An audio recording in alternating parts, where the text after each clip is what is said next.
चलिए अपने स्टार्ट करते हैं टॉपिक। तो जो चैप्टर नंबर 1 चल रहा है अपना ड्राफ्टिंग, उसमें आज एक सबसे इम्पोर्टेंट या टेक्निकल टॉपिक बोल सकते हैं इस चैप्टर का। तो बाकी सारी चीज़ें हमने मोस्टली डिस्कस कर ली है और कंसेप्ट वाइज जो पार्ट बचा है that is letter of credit. तो अभी फ्रेश टॉपिक है, वहीं से स्टार्ट करते हैं। अब यहाँ पे जो टॉपिक दे रखा है लेटर ऑफ क्रेडिट, ये एक्चुअली आपके CF वाले सब्जेक्ट में कॉर्पोरेट फिनांस में पूरा डिटेल में कवर होता है और यहाँ पे उन्होंने ड्राफ्टिंग के पॉइंट ऑफ व्यू से दिया हुआ है। अब ड्राफ्ट समझाना है तो पहले कंसेप्ट तो बताना ही पड़ेगा, तो उस इंटेंशन से उन्होंने कंटेंट रखा है। बट मैं आपको पूरा ही टॉपिक यहाँ डेप्थ में ही समझा दूंगा। जब CF पढ़ेंगे तो रिपीट हो जाएगा, वैसे तो जितना यहाँ डिटेल में दिया है उससे ज़्यादा डिटेल में अपने डिस्कस कर लेते हैं। तो एग्जैक्टली लेटर ऑफ क्रेडिट क्या है उसके ऊपर फोकस करते हैं। अब ये एक तरीके का पेमेंट अरेंजमेंट है। Mainly the story is in case of import and export. तो अगर आप आउट ऑफ इंडिया से कहीं से कोई गुड्स परचेज कर रहे हो तो आप इम्पोर्टर हो, सामने वाला एक्सपोर्टर है। अब मेन क्या होता है ना, क्रेडिट लाइन का जो मैटर आ जाता है कि भाई गुड्स चाहिए लेकिन पैसा ऑन द स्पॉट कैश में पे कोई कर नहीं रहा है।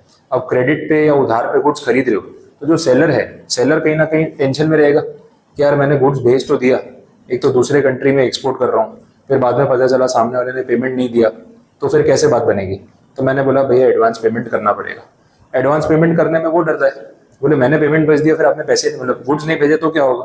तो जो ट्रस्ट फैक्टर का इशू है उसके लिए ना कुछ यहाँ पे सॉल्यूशन ऐसा निकालना पड़ेगा जिससे ये प्रॉब्लम भी सॉल्व हो जाए और स्मूथली जो है वो इम्पोर्ट एक्सपोर्ट या इंटरनेशनल ट्रेड फॉलो हो सके। तो एक आइडिया ये निकाला गया कि let us involve recognise banking authorities in the transaction.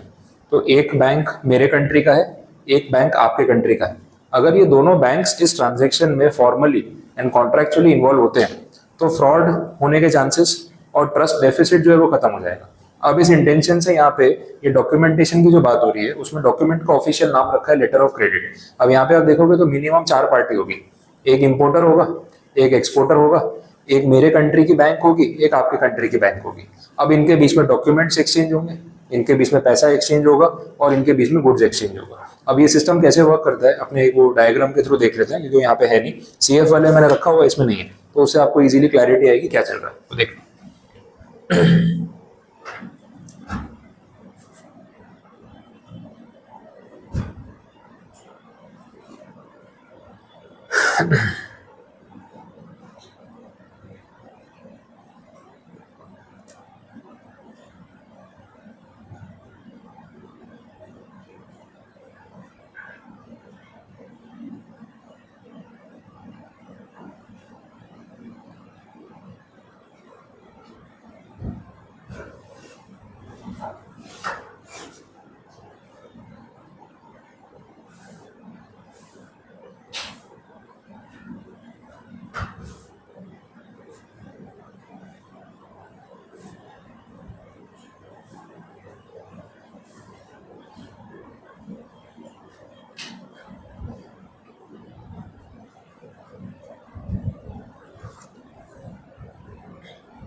ठीक है, इससे समझ लेते हैं, इससे आपको आइडिया आ जाएगा कौन कौन सी पार्टीज इसमें इन्वॉल्व है। अब देख लो, एक तो एक बायर हो गया, एक सेलर हो गया, ये 2 पार्टीज का इन्वॉल्व होना तो इम्प्लाइड था। दोनों के बिहाफ पे एक एक बैंकिंग अथॉरिटी है जो इन्वॉल्व है। अब नाम भी समझ लेना, जो इम्पोर्टर है, बायर है, उसके साथ जो बैंक जुड़ी हुई है उस बैंक पे रिस्पॉन्सिबिलिटी है पैसा पे करने की। गारंटर बैंक समझ लो। इसके लिए टर्म ये लोग यहाँ पे यूज करते हैं इशूइंग बैंक। इशूइंग इसलिए क्योंकि लेटर ऑफ क्रेडिट ये इशू करेगी कि वी आर टेकिंग गारंटी कि आप जहां से भी गुड्स खरीद रहे हो आप पैसा पे नहीं करोगे तो हम कर देंगे। तो जो LC ओपन कर रहा है, जो इशू कर रहा है, उसको क्या बोलते हैं, इशूइंग बैंक, मतलब इंपोर्टर की बैंक। हम इंडिया में इंपोर्टर है, हमारी बैंक। सामने जो पार्टी है, एक्सपोर्टर है, वो US में बैठा है सपोज, आप वहां से गुड्स खरीद रहे हो तो एक बैंक उसके एंड से भी होगी जिसको बोलेंगे एडवाइजिंग बैंक। एडवाइजिंग बैंक इसलिए कि वो ये लेटर ऑफ क्रेडिट को रीड करेगी, स्टडी करेगी, फिर इसको एडवाइस करेगी कि तुझे डील करनी चाहिए कि नहीं करनी चाहिए। इसलिए इसको हम क्या बोल रहे हैं, एडवाइजिंग बैंक। ये कलेक्टिंग बैंक भी है, इसके बिहाफ पे पैसे कलेक्ट करना और इस तक पैसे पहुंचाना, ये काम ये करेगी। अब जो प्रोसेस है, जो फ्लो है, वो आप समझो कैसे बोला है भाई। इन दोनों के बीच में कॉन्ट्रैक्ट होगा खरीदने बेचने का, ये खरीद रहा है, वो बेच रहा है। अब ये बोलेगा कि भाई मुझे गारंटी चाहिए, तो पैसे देगा कि नहीं देगा, बोले रुक जा, मैं अपनी बैंक से जाके ना बात करके तुझे बताता हूँ। ये जाएगा बैंक के पास, इसको बोलेगा भाई ऐसी ऐसी हमारी डील हो रही है, आप गारंटर बनोगे? तो बोले हाँ बनेंगे, कमीशन पे काम करते हैं। तो लेटर ऑफ क्रेडिट इशू करने का काम ये इशूइंग बैंक करती है। ये लेटर ऑफ क्रेडिट जो है वो इसको पास ऑन किया जाता है एक्सपोर्टर बैंक को। एक्सपोर्टर बैंक इस चीज को वेरीफाई करके इसको बोलती है कि देख भाई पार्टी तो जेन्युइन है, बैंक से गारंटी लेटर भी आ गया है, तुझे गुड्स बेचना है तो तू बेच सकता है। अब ये गुड्स बेचेगा, यहाँ से पेमेंट जाएगा और वहां तक पेमेंट फाइनली पहुंचेगा। तो सिंपल गुड्स और पेमेंट का ट्रांजैक्शन एक्सचेंज होना है, लेकिन दो बैंक्स के थ्रू काम होने वाला है। तो इस बेसिक प्रोसेस को अपने क्या बोल रहे हैं, this is issuing letter of credit and selling और बाइंग थ्रू एलसी, ऐसे बोला जाता है। अब इसमें जो स्टेप्स है वो किस ऑर्डर में चलते हैं वो भी हम देख लेते हैं। पहले थोड़ा थियरी वाला पार्ट इसमें से रिलेट। हाँ, पेमेंट बैंक टू बैंक होगा। ये बैंक इसको पे करेगी और फिर ये इसको इन्फॉर्म करेगी कि पैसे आ गए। एक्चुअली क्या होता है ना, एडवाइजिंग बैंक वो उसी को बनाएगा जिस बैंक में उसका अकाउंट है। तो अल्टीमेटली पैसा बैंक के पास आ गया तो बैंक इसके पर्सनल अकाउंट में ट्रांसफर कर देगी। जो पेमेंट होगा वो बैंक टू बैंक होगा, वैसा वो सही है। चलो अब ये पार्टीज के नाम पहले थियरी से रिलेट करा देता हूँ, फिर इसका स्टेप बाय स्टेप प्रोसेस भी देख लेते हैं। स्टार्टिंग में आप देख लो लेटर ऑफ क्रेडिट के लिए क्या बोला। It is also known as a documentary credit is a payment mechanism which is used specially in international trade. In an LC, the buyer's bank undertakes to make payment to the seller on production of documents stipulated in the document of LC. LC plays an important role in the trade of a country, especially in its international trade. In most of the cases, the exporters are personally not acquainted with the buyers in foreign countries. In such case, the exporters bear great risk if they draw bills on importers after having dispatched the goods. Because if the latter default in accepting the bills or making the payment, exporter will suffer heavy losses. वही trust deficit जो अपन बात कर रहे थे। To avoid such risk, the exporter asks the importer to arrange a letter of credit from their banker in favor of themselves, on the basis of which goods may be exported to the foreign importers. तो सीधी बात है, आप भाई guarantee letter ले आओ आपकी bank से कि भाई वो पैसों की जिम्मेदारी लेते हैं, तो हम यहाँ से गुड्स डिस्पैच करेंगे, अदरवाइज नहीं होगा। पार्टीज कौन कौन सी इन्वॉल्व है वो आपके सामने। इसमें पहला पॉइंट है, उसमें थोड़ा करेक्शन है, वो एप्लीकेंट बैंक नहीं है, वो एप्लीकेंट है। फर्स्ट पॉइंट में एप्लीकेंट है, बैंक लिखा है वो थोड़ा मिस्टेक है। ये सारी पार्टीज जो मैंने आपको बताई। एप्लीकेंट मतलब कौन हो गया, इंपोर्टर, जिसको गुड्स खरीदना है उधार पे, उसको चाहिए लेटर ऑफ क्रेडिट, तो वो जाएगा बैंक के पास लेटर इशू करवाने। दूसरी पार्टी है इशूइंग बैंक। इशूइंग बैंक वही जो इंपोर्टर की बैंक है, जो एलसी इशू करने के लिए अग्री करेगी after reading the conditions. Beneficiary मतलब जिसके फेवर में एलसी इशू किया जाएगा, किसके फेवर में, सेलर के फेवर में। तो बेनिफिशियरी मतलब हो गया एक्सपोर्टर या फिर सेलर। और लास्ट पार्टी है एडवाइजिंग बैंक। एडवाइजिंग बैंक मतलब एक्सपोर्टर की बैंक, जिसके थ्रू एक्सपोर्टर ये कंफर्म करवाता है कि भाई मैं डील आगे करूं या ना करूं, वैसा है। अब बाकी ना यहाँ जो और भी कुछ नाम आपको दे रखे हैं, ये सब ऑप्शनल नेम्स है। जैसे एक बोलते हैं कंफर्मिंग बैंक, एक बोलते हैं नेगोशिएटिंग बैंक, एक बोलते हैं पेइंग बैंक, एक बोलते हैं रीइंबर्सिंग बैंक। अब ये सारे टर्म्स में आगे आपको ना एलसी के टाइप समझाऊंगा ना, उसमें बीच बीच में आएंगे, तो जहाँ जितने रिलेट होंगे फिर लास्ट में इसको देखते हैं। तो अभी इसको ज़्यादा डिस्कस करके अपने कन्फ्यूजन क्रिएट नहीं करेंगे। दूसरा जो इसका प्रोसेस है मैं यहाँ पे आपको समझा भी देता हूँ, बिकॉज कुछ चीज़ें यहाँ पे बहुत बेसिक लेवल पे दे रखी है।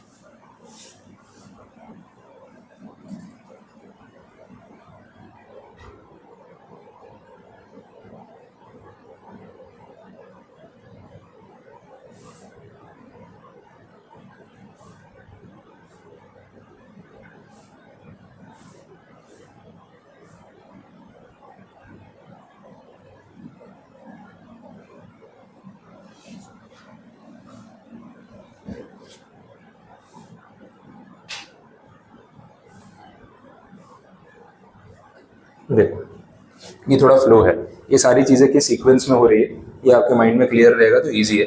सबसे पहले तो बायर और सेलर के बीच में एक अग्रीमेंट होगा कि हाँ भाई मैं गुड्स खरीदूंगा और आप गुड्स बेचोगे, ये स्टार्ट होगा। उसके बाद एलसी एप्लीकेशन, मैं जाऊंगा इशूइंग बैंक के पास कि भाई ऐसा ऐसा हमारा अग्रीमेंट हुआ है, तो इसके बेस पे आप एक लेटर ऑफ क्रेडिट इशू करके दो सेलर के फेवर में, वैसा होगा। उसके बाद next issuance and advising, the issuing bank sends the LC to the seller's bank which notifies the seller. Indian bank US वाले बैंक को एलसी इशू करके डॉक्यूमेंट भेज देगी। यूएस वाली बैंक क्या करेगी, उस डॉक्यूमेंट को वेरीफाई करेगी कि हाँ भाई ओके है सब, फिर सेलर को इन्फॉर्म करेगी कि भाई वो इंडिया से एसबीआई बैंक से ना एलसी आया है आपका नाम का, हमने वेरीफाई कर लिया and everything is okay, good to go, आप डील आगे बढ़ाना चाहो तो बढ़ा सकते हो। अब जो सेलर है वहां पे वो सेटिस्फाई हो गया, पैसा नहीं आया है, एलसी आ गया है, एलसी आने का मतलब गारंटी आ गई। अब सेलर जो है वो अगर गुड्स डिस्पैच करना चाहता है तो वो सेफ फील करेगा कि भाई मेरे पास बैंक का गारंटी लेटर आ चुका है, मेरी बैंक ने कंफर्म कर दिया। उसके बाद next shipment of goods, seller ships the goods and gathers required documents. अब सेलर यूएस से गुड्स डिस्पैच करेगा, जब वो गुड्स डिस्पैच करेगा तो उसकी भी डॉक्यूमेंटेशन होगी, मतलब shipping bill, bill of lading, transport bill, ये सब होते हैं। Now these documents act as an evidence कि उसने वहां से गुड्स डिस्पैच कर दिए। अब गुड्स डिस्पैच करने के बाद वो बैंक को बोल सकता है कि भाई देखो मैंने गुड्स डिस्पैच कर दिए हैं, अब मेरा पैसा मंगवा लो। समझ आए? तो अब इन दोनों में अगर आपके माइंड में कंफ्यूजन हो कि पहले पैसा जाता है कि पहले गुड्स आते हैं, तो पहले गुड्स रिलीज होते हैं। पहले यहाँ से गारंटी जाती है, गारंटी लेटर जाता है, गारंटी लेटर के बेसिस पे वहां से गुड्स डिस्पैच होते हैं, गुड्स डिस्पैच होने का प्रूफ जमा होता है, फिर पेमेंट रिलीज होता है। तो स्टेप बाय स्टेप काम होगा। ठीक है, शिपमेंट हो गया, डॉक्यूमेंट क्रिएट हो गए, bill of leading, invoice, transit insurance, ये सब पेपर आ गए। Document submission, the seller presents the documents to their bank. कौन सी बैंक? यूएस की बैंक। वो बोलेगा देखो मैंने यहाँ से गुड्स भेज दिया है और ये उसका प्रूफ है। इसके बाद एडवाइजिंग बैंक क्या करेगी? Advising bank sends the documents to the issuing bank which checks them for compliance within 5 banking days. वो जनरल प्रोसीजर बोला है। और उसके बाद क्या होगा? Payment and release. तो साइकिल समझ आया क्या हुआ? हमने यहाँ से पहले डील कर ली यूएस वाले के साथ कि भाई इतने गुड्स मुझे खरीदने हैं। यूएस वाले ने बोला चलो अग्रीमेंट कर लेते हैं। जैसे उसने अग्रीमेंट किया, उसने बोला भाई गारंटी, मतलब रुको मैं एसबीआई से बात करता हूँ। मैंने एसबीआई से बात की, एलसी इशू कराया। एलसी उन्होंने डायरेक्टली इशू किया to bank of America.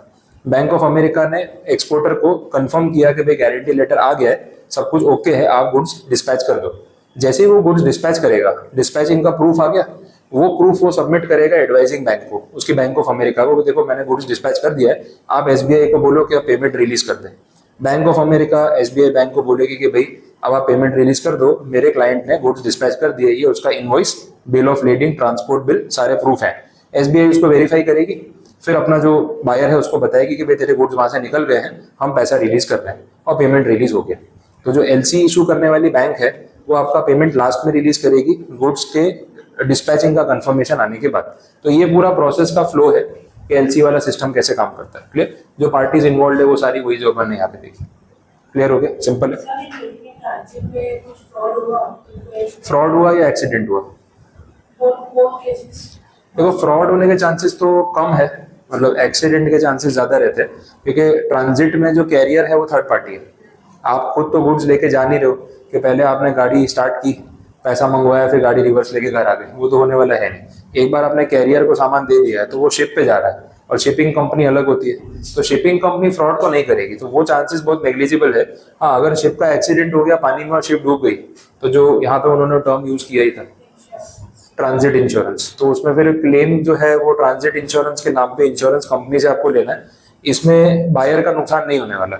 Buyer बोलेगा कि यार शिप अगर पानी में डूब गई तो ट्रांजिट इंश्योरेंस इसलिए तो कराया था, तो उसको उसके बदले पैसा मिल जाएगा। तो अल्टीमेटली बायर सेलर का तो कोई एट द एंड लॉस है नहीं, लॉस किसका होगा? इंश्योरेंस कंपनी का होगा। वैसे तो वो प्रॉब्लम नहीं आता है। फ्रॉड वाला जो पॉइंट बोल रहे हो, अब उसमें कोई भी सर्कमस्टांसेस हो वो इस डॉक्यूमेंट पे फिर देखना पड़ेगा कि इंश्योरेंस कंपनी ने किस चीज का इंश्योरेंस किया है। ट्रांजिट इंश्योरेंस जो होता है उसके अंदर फायर, शिप का डूब जाना, इवन वो होते हैं ना जो समुद्री लुटेरे, शिप ले बोट लेके आ जाते हैं, घेर लेते हैं, वो सब भी पॉइंट्स होते हैं। तो ये सारी चीजें फिर इस डॉक्यूमेंट पे भी डिपेंड करेगी कि उसमें आपने क्या अग्रीमेंट्स किए और उन्होंने आपसे प्रीमियम किस बेसिस पे चार्ज किया, वो सब पॉइंट्स रहेंगे वैसा। बट इंश्योर्ड है तो फिर प्रॉब्लम नहीं है, डिस्पैच करते अपना काम खत्म है वैसे। बोलो, समझ आ गई? Clear?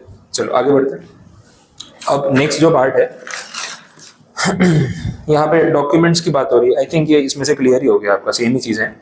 Documents under LC, financial documents, bill of exchange, agreements, commercial documents, invoice, packing list, ये सब होगा। Shipping documents, bill of leading.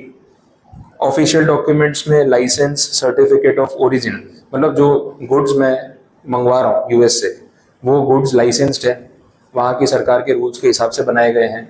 Certificate of origin का मतलब कि यूएस में ही बने हैं, ये सब भी डॉक्यूमेंट्स होते हैं।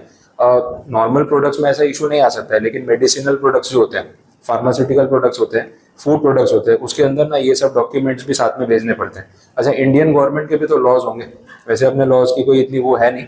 अभी अभी न्यूज़ में आ रहा था जो एवरेस्ट के मसाले हैं उसमें भी 4 मसाले हैं, उसके अंदर जो है हार्मफुल कंपोनेंट्स हैं, कार्सिनोजेनिक्स है, बोला आपको कैंसर भी हो सकता है। अब एवरेस्ट के मसाले तो बरसों से ब्रांड है, उसमें भी 4 मसाले टैग कर दिए इन लोगों ने कि भाई ये सब में से आपका हेल्थ खराब हो सकती है, सोच समझ के खाना। अब ब्रांडेड प्रोडक्ट्स में भी फूड सेफ्टी वाले क्या करते हैं कुछ पता नहीं है। सिंगापुर की लैब में टेस्ट हुआ, उन्होंने बैन कर दिया।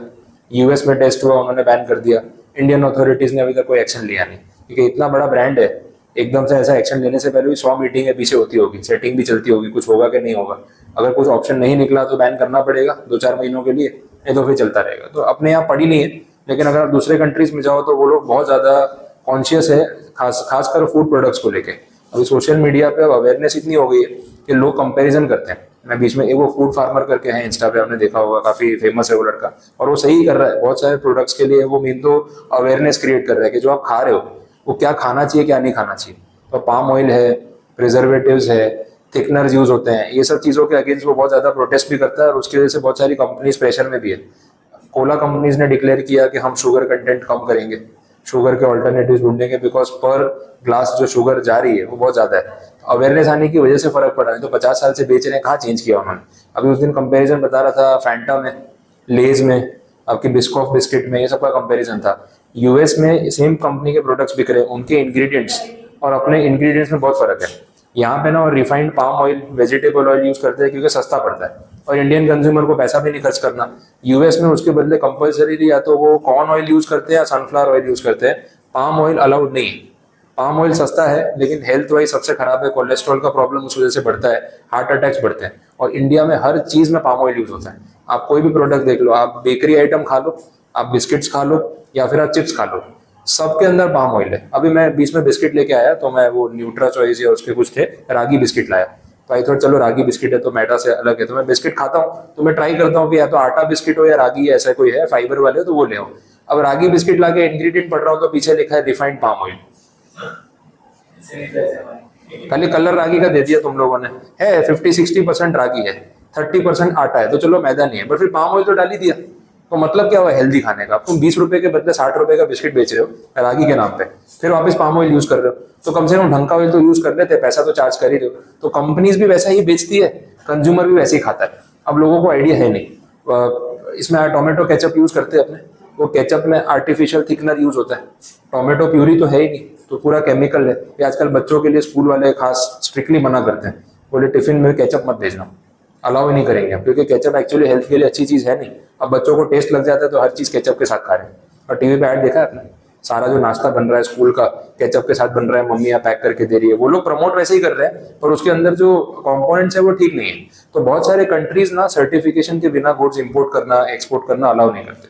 तो ये वो डॉक्यूमेंट्स की बात यहाँ पे हो रही है, licensing, certification of origin, inspection certificate, health certificate, मतलब प्रोडक्ट का, कि जो प्रोडक्ट आप बेच रहे हो वो हेल्दी है या नहीं। वैसे अपने किंडर जॉय खाते हैं ना बच्चे, ठीक है, किंडर जॉय की डब्बी आती है, यूएस में स्ट्रिक्टली बैन्ड है, यूएस में अलाउड नहीं है किंडर जॉय, क्योंकि उनकी रिसर्च में उन्होंने ये फाइंड किया फूड अथॉरिटी ने कि हेल्थ के लिए खराब है। और बोले उसके अंदर से ना कुछ सेल्स या इंसेक्ट्स क्रिएट हो सकते हैं जो ब्रेन के जो होता है ना मसल्स होते हैं वो खा जाते हैं, तो आपका ब्रेन डैमेज हो सकता है बच्चों का, तो बोले नहीं खिलाना चाहिए। हाँ बैन किया हुआ है, यूएस का जो एफडीए है उन्होंने बैन किया हुआ है। इंडिया में आप देखो बच्चे भर भर के खा रहे हैं, लोग दिला रहे हैं, इतना महंगा बिकता है फिर भी लोग कंज्यूम कर रहे हैं। बहुत सारी ऐसी चीजें हैं। ये सैरिडोन खाते हैं अपने, सैरिडोन बैन है यूएस में, कि बोले फूड स्टैंडर्ड्स को, फार्मास्यूटिकल स्टैंडर्ड्स को मैच नहीं करता, हम अलाउ नहीं करते। इंडिया में तो फर्क ही नहीं पड़ता किसी को वैसा है। तो ये सब पॉइंट्स है। अपने लगता है इम्यून भी इतने हो चुके हैं ना कि वो अपने बॉडी को भी फर्क नहीं पड़ता है सब चीजों से। तुम पाम ऑयल खिलाओ, मैदा खिलाओ, फिर भी हम जी रहे हैं ना। AQI 700 का है फिर भी जिंदा है, हम तो सांस ले रहे हैं। बाकी कंट्रीज में तो 6 का AQI होता है जो डेंजर लेवल आ जाता है। जो स्विट्जरलैंड का एक किसी ने यूट्यूब पर डाला था, जो वीलॉग्स बनाता है, तो बोलता है मैं स्विट्जरलैंड गया था, तो बोले मेरी वॉच में अलार्म बज गया, बोले AQI 5 से ऊपर चला गया, आज घर से बाहर मत निकलना। और दिल्ली में AQI 700 प्लस है, लोग घूम रहे हैं। तो बोले वहां पे वो लोग AQI 5 के ऊपर जा रहे हैं तो उसको इतना बड़ा मान रहे हैं, और यहाँ 700 में भी फर्क नहीं पड़ रहा है, वैसा है। तो वो चीज़ है। सूरत में भी अब तो हो गया 300 का AQI, कितने बार डिटेक्ट होता है। अपना सिटी, हाँ वो तो होना ही है। मुंबई में भी हुआ ना अभी लास्ट थोड़े दिन पहले, उन्होंने कंस्ट्रक्शन साइट्स बैन कर दी, एकदम से हवा क्लीन हो गई। अब पूरे इंस्टाग्राम पे बिफोर आफ्टर मुंबई चल रहा है, बिफोर वाला ऐसा ना आफ्टर वाला ऐसा। तो वो AQI एकदम से ड्रॉप हो गया कि 1000 साइट्स पे कंस्ट्रक्शन बंद कर देने से ऑब्वियसली वो पार्टिकल्स पे फर्क पड़ने वाला है। तो वो चीज़ें हैं, तो ठीक है, ये सब का ध्यान तो रखना जरूरी है। चलिए, तो ये डॉक्यूमेंट्स वाली बात हो गई। लास्ट में इंश्योरेंस डॉक्यूमेंट्स वही ट्रांजिट इंश्योरेंस वाले पॉइंट्स हैं। इसके बाद नेक्स्ट जो है that is types of letter of credit. अब इसमें भी अलग अलग टाइप्स के डॉक्यूमेंट्स हैं, एक एक करके अपने समझ लेते हैं। डॉक्यूमेंट एलसी के बहुत सारे टाइप्स हैं, 8-10 टाइप्स यहाँ पे दिए हुए, सबका अपना अलग कंसेप्ट है, इंटरेस्टिंग पॉइंट्स है। सबसे पहले बोला है डॉक्यूमेंट्री एलसी एंड दूसरा बोला है क्लीन एलसी, दो अलग टाइप्स है। डॉक्यूमेंट्री एलसी में उन्होंने वही चीज रिपीट की जो हमने यहाँ पे देखी। मैंने आपको बोला कि जो पैसा रिलीज होगा वो तभी होगा जब डिस्पैचिंग का प्रूफ आएगा। सेलर ने वहां से गुड्स डिस्पैच किए, वो bill of lending, insurance document, ये सब चीजें सबमिट करेगा कि भाई मैंने गुड्स डिस्पैच कर दिए, तब जाके एसबीआई यहाँ से पैसा रिलीज करेगी। तो ये जो कंडीशन है इसी को यहाँ पे बोलते हैं डॉक्यूमेंट्री एलसी। जिस एलसी में कंडीशन होती है कि भाई डिस्पैचिंग का प्रूफ जमा करोगे तो ये पेमेंट रिलीज करेंगे, उसको बोलेंगे डॉक्यूमेंट्री एलसी। और अगर ऐसी कोई कंडीशन नहीं है तो उसको बोलेंगे क्लीन एलसी। तो ये दो डिफरेंट टाइप्स यहाँ पे हो गए। आपको लैंग्वेज रीड करनी है तो आप साथ में पढ़ते जाना, कुछ टिक करना है तो कर लो।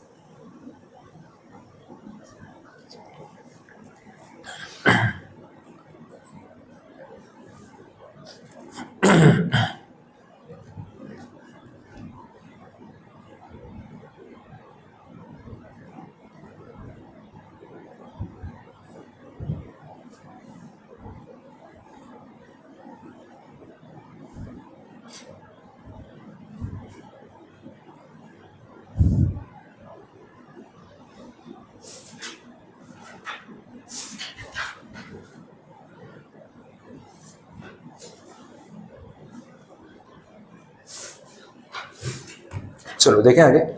नेक्स्ट है fix credit versus revolving credit. Fix credit का मतलब यह है ये वन टाइम है, मतलब एक बार आपको ट्रांजैक्शन करना है, जितने रुपए गारंटी चाहिए आपने उतने रुपए का एलसी इशू कराया, सामने वो एलसी पास ऑन कर दिया, गुड्स मंगवा लिए, पेमेंट हो गया, खत्म, that LC is now over, उसकी लीगल इफेक्ट खत्म हो गई। रिवॉल्विंग क्रेडिट क्या है? वो क्रेडिट कार्ड जैसा है। एक बार आपने रिवॉल्विंग क्रेडिट या रिवॉल्विंग एलसी इशू करा लिया तो आप फ्रीक्वेंटली उसको यूज कर सकते हो। तो जो लोग बार बार ये ट्रांजेक्शन्स करते रहते हैं वो लोग फिक्स क्रेडिट वाले में नहीं जाते, क्योंकि उसमें फिर हर बार प्रोसेस कराओ, हर बार बैंक में फॉर्म भरो, हर बार उनकी प्रोसेसिंग फीस भरो। भाई मेरा तो रोज का काम है, क्या बार बार एलसी इशू कराता रहूँ? एक काम करो, मेरे को लमसम एक बड़े अमाउंट की एलसी दे दो, कमीशन जो है मंथली बेसिस पे लेते रहना, और उसी एलसी में ना सारा प्लस माइनस करते रहना। क्योंकि कुछ सेल्स मैंने कुछ परचेजेस किए होंगे, किसी का पेमेंट करना होगा, फिर मैं बैंक को पे कर दूंगा तो उनकी क्रेडिट लिमिट वापस से ठीक हो जाएगी। तो जो क्रेडिट कार्ड अपन यूज करते हैं ये कुछ वैसे ही हो गया कि भाई मेरी 1 लाख रुपए की मंथली लिमिट है, मैंने 25,000 का स्वाइप करा लिया, तो अभी तो एक बार बैंक ने पे कर दिया, फिर मंथ एंडिंग में मैंने उनको पे कर दिया, लिमिट वापस 1 लाख पे आ गई। तो जब तक वो 1 लाख रुपए की लिमिट क्रॉस नहीं होगी तब तक मैं 20 ट्रांजेक्शन करूँ, बैंक को फर्क नहीं पड़ता। हाँ 1 लाख से ऊपर जाएगा तो बोलेंगे भाई आपको लिमिट बढ़ानी पड़ेगी या फिर this is the maximum limit. तो इसको हम क्या बोलेंगे? रिवॉल्विंग एलसी, जो आपको बार बार फ्रीक्वेंटली रोटेशन में यूज करने को मिलता है, ये पॉइंट। ठीक है, तो ये कंपैरिजन इसमें दिया हुआ है। फिक्स क्रेडिट जो है वो वन टाइम होता है, उसकी एक्सपायरी डेट होती है और नए ट्रांजैक्शन इनकी फ्रेश इशू कराना पड़ेगा। रिवॉल्विंग वाला जो है लॉन्ग टर्म फ्रीक्वेंट रीयूज्ड और रोटेशन बेसिस पे चलता है।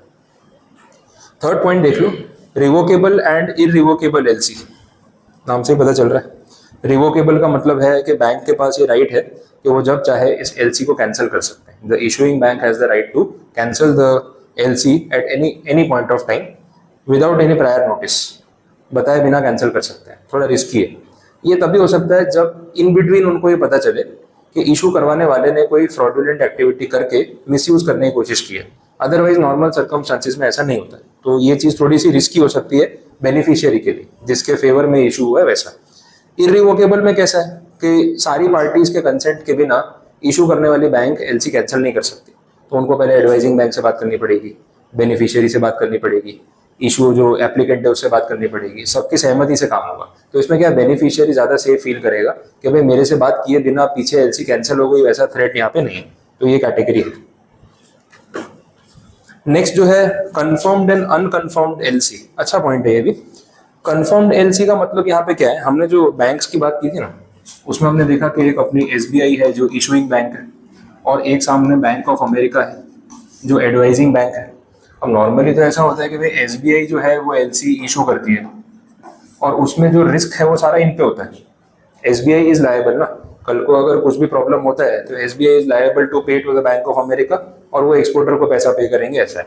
बट ये जो कंफर्म्ड या कंफर्मिंग एलसी बोला है उसमें ऐसा होता है कि एसबीआई पहले बैंक ऑफ अमेरिका के साथ ये एलसी डिस्कस करती है कि भाई मेरे पास ना ये एक एलसी की रिक्वेस्ट आई है, एक एप्लीकेंट आया हुआ है और ऐसा ऐसा मैटर है, आप लोग क्या सजेस्ट करते हो, एलसी इशू कर दूं नहीं करूं? क्या आप लोग भी इसमें रिस्क डिवाइड करने के लिए रेडी हो? मेन बात किस चीज की? रिस्क की।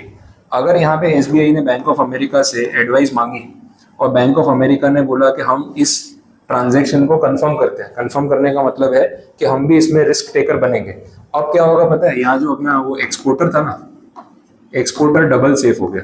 इसका मतलब ये है कल को अगर इसने पेमेंट करने में डिफॉल्ट कर दिया और इसने भी डिफॉल्ट कर दिया तो ये पे करेगा। बात समझ रहे हो, डबल गारंटी हो गई, गारंटर का भी गारंटर हो गया। यहाँ पे ऐसा है अगर ये डिफॉल्ट करता है तो एसबीआई जिम्मेदारी लेती है। भाई देखो इसके पॉइंट ऑफ व्यू से आप सोचो, ये दोनों ही दूसरे देश के हैं, कौन एसबीआई में कौन वहां का इंपोर्टर, सारे दोनों ही फोन नहीं उठाएंगे, इनका लंच टाइम चल रहा होगा और वो फोन बंद करके बैठ जाएगा, आगे कैसे बढ़ेंगे। तो इसके साथ कंफर्म करने का मतलब क्या है, बैंक ऑफ अमेरिका इसको श्योरिटी दे रही है कि देख भाई तू टेंशन मत ले, अगर ये फोन नहीं उठाए और ये खाना खा रहे होंगे तेरा पैसा हमसे ले जाना, अब तो कोई टेंशन नहीं है ना। तो इसके लिए डबल श्योरिटी हो गई। तो अगर इसने कंफर्म करने के बाद एलसी इशू किया तो उसको बोलेंगे कंफर्म्ड एलसी, अदरवाइज बोलेंगे अनकंफर्म्ड एलसी, वैसा है। ठीक है, और ये लोग सब कमीशन के लिए काम करते हैं, सीधी बात है। तो बोले सर ये क्यों रिस्क लेगा, ये पैसे भी लेंगे, कमीशन और कुछ भी है ना, ये तो इंश्योरेंस ही दे रहा है ना एक तरीके से, ये क्यों क्रेडिट दे रहा है, इसने एलसी क्यों इशू किया, पैसा कमाने के लिए, कमीशन के लिए, ये इसके साथ रिस्क टेकर क्यों बन रहा है, उसको भी एक्स्ट्रा कमीशन मिलेगा या इसके साथ कमीशन का रेवेन्यू शेयर हो जाएगा। तो ये सब लोग जो भी काम कर रहे हैं प्योरली कमीशन पैसों के लिए कर रहे हैं और कुछ नहीं है, और आपकी क्रेडिबिलिटी देख के ये लोग रिस्क लेते हैं। ये तो बहुत पक्के हैं बैंक वाले, ये किसी के नहीं है, अगर 1% भी डाउट लगता है ना तो ये आपको लोन वोन कुछ नहीं देंगे, आपका फोन भी नहीं उठाएंगे। इनका तो सिस्टम ही ऐसा है, ये लोग उसी की मदद करते हैं जिसको मदद की जरूरत ही नहीं है। बैंकिंग लाइन में ऐसा बोलते हैं लोन उसको मिलता है जिसको लोन की नीड नहीं है, जिसको सच में नीड है उसको मिलेगा नहीं, क्योंकि वो वापस करेगा नहीं करेगा गारंटी नहीं है। जिसके पास कोलेटरल रखने के लिए ऑलरेडी बहुत कुछ है, बैंक लोन उसी को देती है ना कि भाई हमारा पैसा सेफ रहना चाहिए, तो जिसको रिक्वायरमेंट है उसको तो मिलता ही नहीं है, वो पॉइंट है। ठीक है, लैंग्वेज पढ़ लो एक बार आप इसकी, कंफर्म्ड एंड अनकंफर्म्ड एलसी, इसमें नोट डाउन उसके इररिवोकेबल एंड कंफर्म्ड, सबसे बेस्ट डॉक्यूमेंट, सबसे सेफेस्ट, इररिवोकेबल एंड कंफर्म्ड। ठीक है, तो बिना बताए कैंसिल भी नहीं करेंगे और गारंटी दोनों बैंक की रहेगी। ऐसा पढ़ लो एक बार, कुछ आपको अपने वर्ड्स में लिखना है तो लिख लो, इसमें क्या अपना लिखा हुआ बहुत काम आता है बाद में।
बोलो, पढ़ा, मीनिंग क्लियर, आगे बढ़े।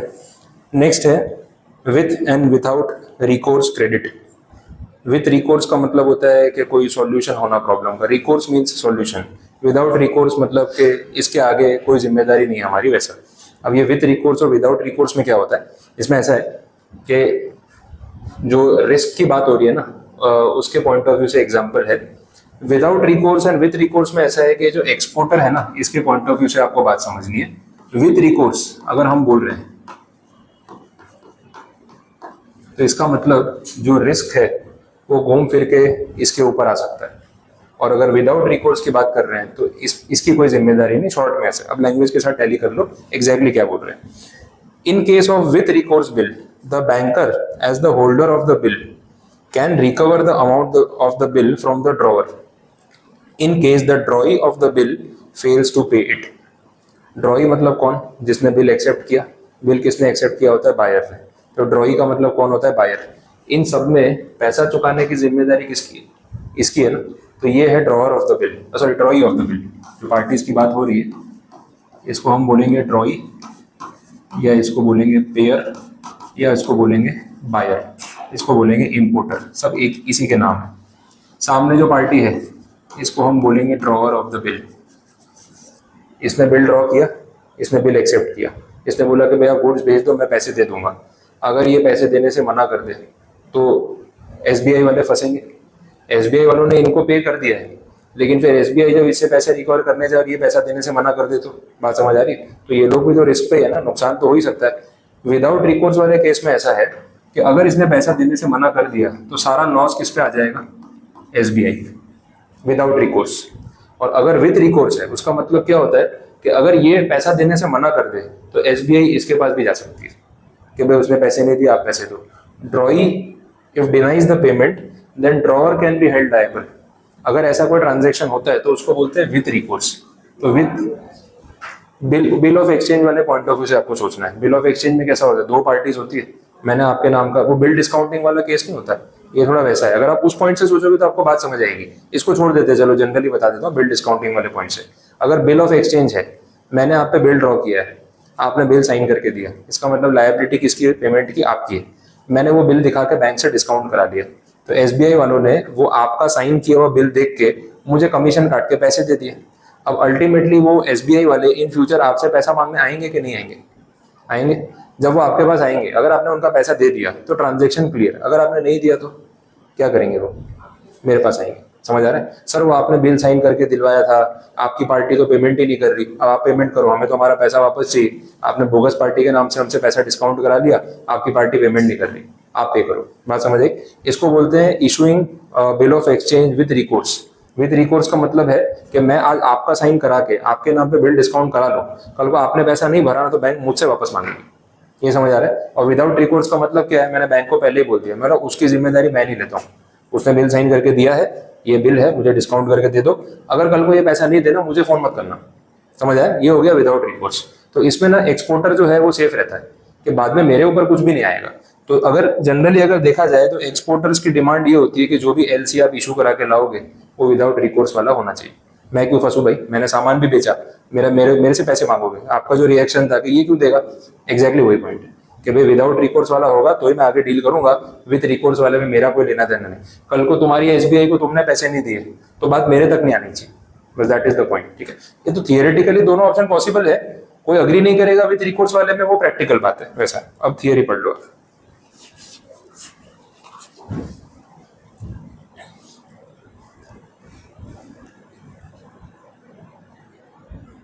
सेकेंड पॉइंट में लिखा है in order to avoid such liability, उसमें आपको बात समझ आएगी।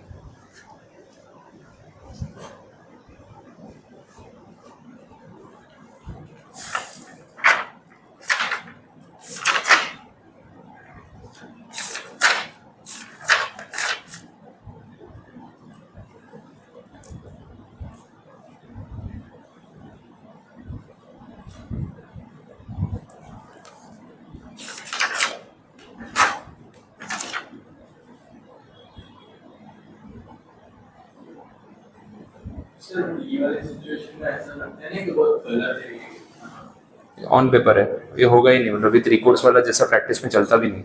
क्यों एक्सपोर्टर क्यों हो, तो बेचारा ऑलरेडी सामान बेच रहा है उसका।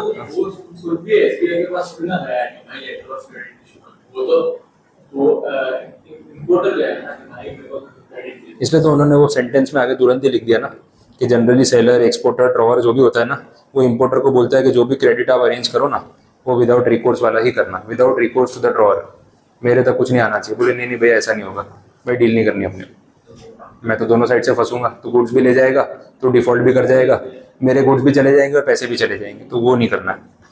इंटरनेशनल में क्या है ना, इंपोर्टर एक्सपोर्टर का एक दूसरे से कोई लेना देना है नहीं, लेकिन लोकल केस में क्या आपने बिल ऑफ एक्सचेंज एक दूसरे पे ड्रॉ करते हैं। एक आपने अगर थियरी पढ़ी हो अकोमोडेशन बिल, पढ़ा है कुछ ऐसा? अकोमोडेशन बिल क्या होता है, सेटिंग होती है, फालतू का बिल ड्रॉ कर देते हैं एक दूसरे पे और वो बिल दिखा के बैंक से पैसा डिस्काउंट करा लेते हैं। मतलब उधार लेने का ही तरीका है, ना कोई गुड्स एक्सचेंज हुआ है ना कुछ है, भाई मुझे थोड़े दिन के लिए पैसे चाहिए थे तो बोला एक काम करो मैं आप पे बिल ड्रॉ करता हूँ, आप साइन कर दो। आपका साइन किया बिल बैंक में दिखा के पैसे उठा लूंगा, पैसे यूज करता रहूंगा, बाद में जब बैंक को चुकाने की बारी आएगी तो मेरे से ले लेना। अब जब बैंक आपके पास पैसे मांगने आएगी तो मैं आपको पैसे भेज दूंगा ना, उनको पे कर देना। तो ये अपनी अंदर अंदर सेटिंग होती है। तो जब ऐसी सेटिंग होगी तो वो एक डिफरेंट सिचुएशन है। लेकिन ये इंपोर्टर एक्सपोर्टर में ऐसी सेटिंग होने वाली नहीं, तभी तो बैंक्स को बीच में डाला है। अगर इतनी अंडरस्टैंडिंग होती तो बैंक को कमीशन देने की जरूरत ही क्या थी, एलसी के चक्कर में पड़ने की जरूरत ही क्या थी। बट जो सेलर है वो अपने आप को सेफ रखने के लिए कंडीशन लिखवा सकता है कि मैं ये विद रिकोर्स वाली कोई एलसी एक्सेप्ट नहीं करूंगा। कॉन्ट्रैक्ट में हर चीज लिखनी पड़ती है। फिर मैंने बोला नहीं, आपने विद रिकोर्स वाली इशू करा दी, फिर बाद में बोला आपने मना भी तो नहीं किया था, अरे भाई मैंने हाँ भी तो नहीं बोला था, अब झगड़ते रहो इस बात पे। इससे बेटर है पहले ही क्लियर कर दो। वैसे ये सब डॉक्यूमेंटेशन क्या है, बहुत पक्के होते हैं ताकि बाद में कोई प्रॉब्लम ना आए। वैसे चलो आगे बढ़ते हैं। Next, transferable LCs. नाम से पता चल रहा है किसी और के फेवर में पास ऑन कर देना, तो बीच में जो पार्टीज हैं, इंटरमीडियरीज है, वो चेंज भी हो सकती है। वैसे लैंग्वेज भी देख लो। Ordinarily the beneficiary is authorised to draw bills of exchange under the LC, but if the beneficiary is an intermediary in the transaction and the goods are actually to be supplied by someone else, the beneficiary may request the opener to arrange a transferable credit।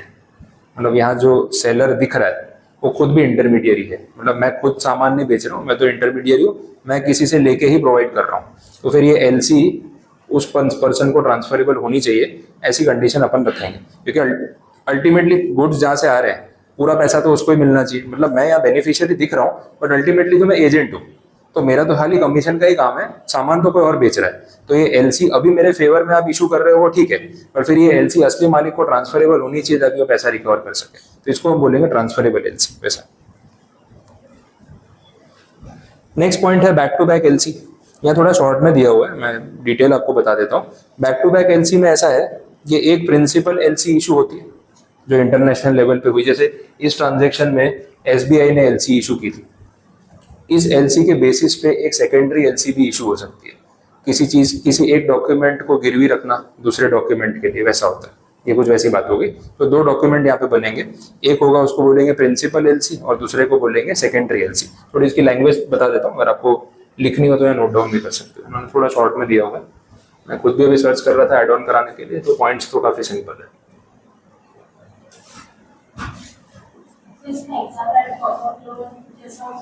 कुछ वैसा ही है।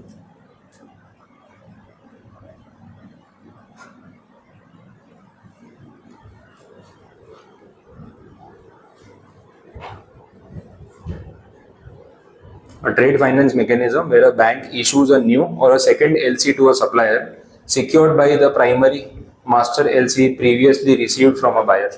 मतलब मेरे पास कुछ security पड़ी है, उसके basis पे मैं एक और सिक्योरिटी इशू कर रहा हूँ। तो एक एलसी ही मेरे पास एज ए सिक्योरिटी पड़ी जो किसी और ने इशू की हुई है। अगर कोई एक बैंक सिक्योरिटी इशू करता है, जैसे एसबीआई बैंक ने एक एलसी इशू की और बैंक ऑफ अमेरिका को पास ऑन कर दी, तो बैंक ऑफ अमेरिका के लिए एलसी क्या है, लायबिलिटी है या एसेट है? असेट है। अब उस असेट के बेसिस पे उनको कोई एलसी इशू करनी हो तो वो कर सकते हैं, उसको कोलेटरल बना के, है ना, उसको कोलेटरल बना दिया। तो जो एलसी मेरे पास आई है, मेरे पास वो चीज हाथ में है, मैं जब चाहूँ एसबीआई को बोलूंगा पैसे भेज सकती है। अब मैं ये चीज किसी तीसरे को दिखा के उससे उधार ले सकता हूँ क्या? नहीं, ये वैसी बात हो गई। तो जो चीज ऑलरेडी इशू हुई है एक सिक्योरिटी के फॉर्म में, उसको गिरवी रख के उसके बेसिस पे दूसरी सिक्योरिटी इशू करना, that is called back to back LC. इतना डेप्थ में इन्होंने यहाँ दिया नहीं, इसलिए आपको ये चीज बता रहा हूँ। तो सिंपल भाषा में ये बात हो रही है, it is primarily used to finance purchases from actual suppliers without using their own capital, allowing them to bridge the gap between two transactions। Short term के लिए वर्किंग कैपिटल रिक्वायरमेंट के तौर पे आप इसको यूज कर सकते हो। वैसा ये सब जब चीजें थोड़ी मार्केट में शुरू हो जाती है तो बड़े बड़े फ्रॉड्स भी फिर ऐसे ही होते हैं। जो आपका ये 2008 का लेमन ब्रदर क्राइसिस है, स्टॉक मार्केट क्रैश हुआ था 2008 में, बहुत खतरनाक। तो वो जो .com बबल उसके पहले वाला था, वो 2003-04 तक था। ये 2008 में आया था जब पूरा वर्ल्ड का प्रॉपर्टी मार्केट और स्टॉक मार्केट क्रैश कर गया था। उसकी केस स्टडी अगर आप पूरा डिटेल में जाकर समझोगे उन्होंने किया क्या था, तो आपका दिमाग खराब हो जाएगा। मतलब इतना उन्होंने गोल गोल घुमाया चीजों को और पूरा यूएस का प्रॉपर्टी मार्केट एक बबल क्रिएट कर दिया था। मतलब हर चीज हवा में चल रही है और वो तो ताश के पत्ते एक दूसरे पे सेट कर रखे हैं, एक पत्ता हिला पूरा सिस्टम क्रैश, और वो एक्चुअली में वही हुआ। तो जब बाद में सब चीजें बाहर आई कि बैंक वाले क्या कर रहे हैं, तो वो इतना डर्टी गेम हो गया था कि सब अपना कमीशन कमाने के चक्कर में उधार के इंस्ट्रूमेंट्स बेचे जा रहे हैं, कमीशन कमाए जा रहे हैं, पीछे क्या हो रहा है पता ही नहीं। मतलब प्रॉपर्टी मार्केट को इन्फ्लेट कर दिया। एक प्रीमाइसिस है जिसकी वैल्यू 50 लाख रुपए, उस प्रीमाइसिस की वैल्यू को उन्होंने 50 लाख से 80 लाख, 1 करोड़, 2 करोड़, 4 करोड़, 5 करोड़ तक पहुंचा दिया। फिर इस प्रीमाइसिस पे जो लोन लिया था वो लोन को इंश्योर कर दिया, तो बैंक के साथ इंश्योरेंस कंपनी भी मर्ज हो गई। अब इंश्योरेंस कंपनी ये बोल रही है कि हमारे पास कोलैटरल में बैंक लोन्स हैं और लोन पे करने वाली सारी पार्टी जेन्यून है, मतलब उनका क्रेडिट रेटिंग बहुत हाई है।